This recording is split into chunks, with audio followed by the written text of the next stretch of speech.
Hey everybody, I'm Dr. David Berger, a board-certified pediatrician in Tampa, Florida.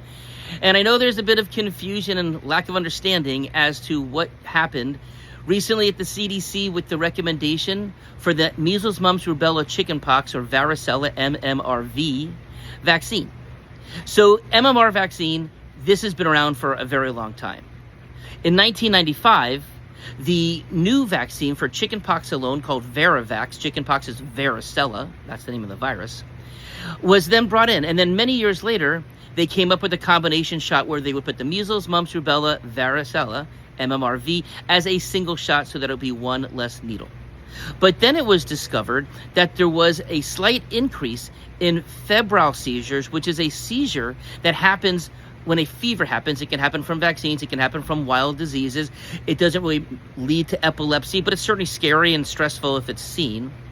That for the youngest of kids, and the dose is typically given between 12 to 15 months of age, that there was an increased risk of these febrile seizures that wasn't seen when they were given separately.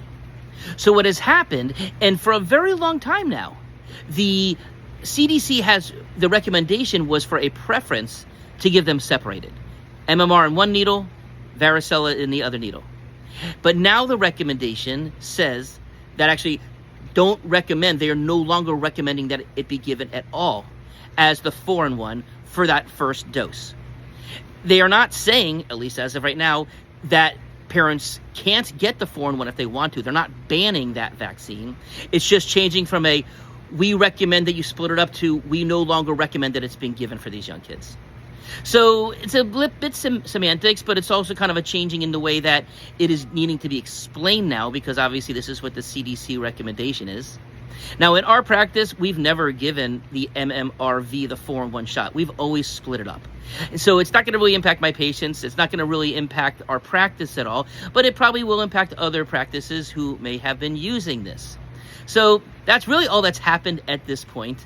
So I wanted to share with you, because again, there's so much misinformation out there that it's important to hopefully you're getting good advice and good information. Have a good day.